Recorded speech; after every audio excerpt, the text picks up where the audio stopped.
Hi, this is Rachel and I'm here at Lux 530 and today I'm going to talk to you about making 6 different centerpieces on a budget.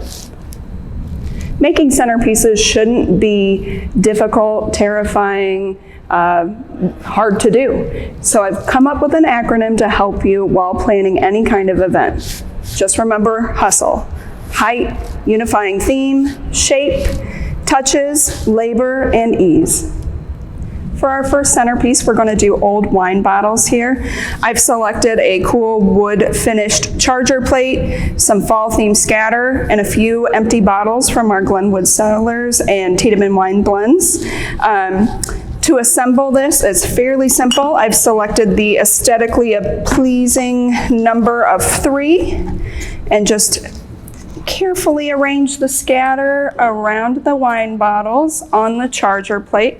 You have some height here, you have some personal touches. Maybe the bottles are your favorite blends. Maybe if you have someone electronically able, they can create customized labels for you. You have a unifying theme of rustic wine, and it's easy to assemble. Our second centerpiece here is the classic floating candle. You will need your charger plate, some scatter, a floating candle, and a tall, slender vase. Now make sure your floating candle does fit in the vase. Some of the floating candles are wide. My pro tip is to use a pitcher of water. This will decrease the splatter along the edges to create a more crisp look. Something important to note, each venue has a different rule as far as candles.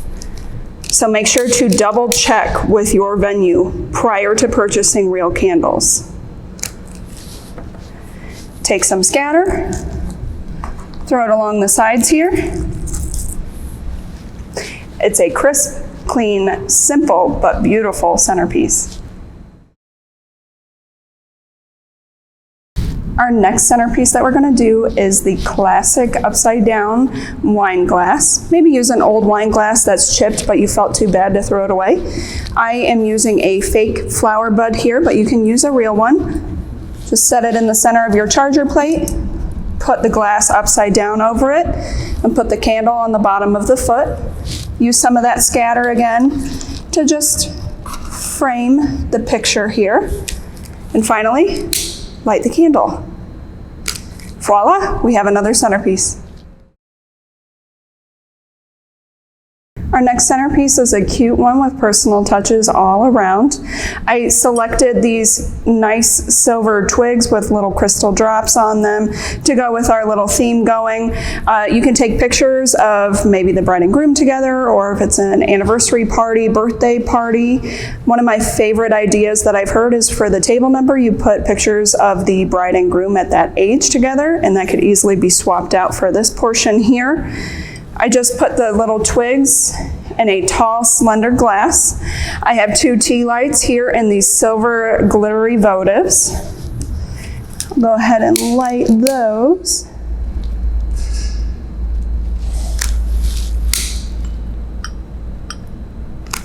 And then finally, just finish with that scatter again. It's part of the whole unifying theme. And they're really cute little touches. I think guests really enjoy when they get to know the couple as a person, see the adventure to lead up to your wedding day or whatever the celebration might be. And there we go, we have another centerpiece. Our 5th centerpiece is the classic vase with stuff. Now, it can be the unifying theme and you can fill it up with extra scatter if you have it, or this is the opportunity to use the personal touches again. Maybe sand from vacations, your favorite candy, all kinds of things to fill it with, but this is super simple. Just take the tall, slender vase filled with the stuff, put it in the center of your charger. I'm using the glittery votives again. Lighting the tea lights inside. And just finishing with just a little bit more scatter.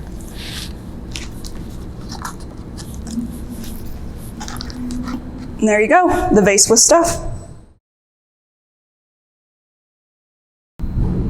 Our final centerpiece here is the Love Buckets. I found these cute tin punched little buckets at Hobby Lobby. You could always get solid buckets and use stationery stickers or fabric stickers to put maybe LOVE or little hearts, whatever you'd like the bucket to say. Now, this shape is really nice for a long table. Most of the centerpieces I've showed you today were nice for round tables. It's important for the long table that the centerpiece reflects that same shape.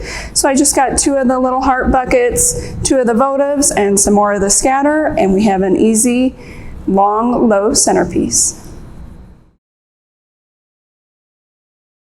So there's been some classic key players through most of these centerpieces I talked about today.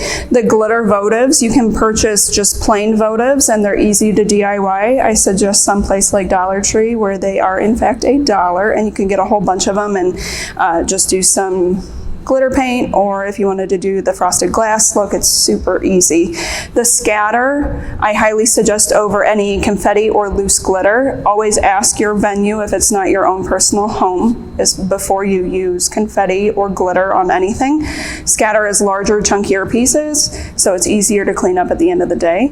And the other piece key here was the charger. Chargers look expensive, but not necessarily super expensive. Again, available at Hobby Lobby or Dollar Tree. Different finishes. You can purchase plain ones and mark them up yourself or purchase them already styled like this one.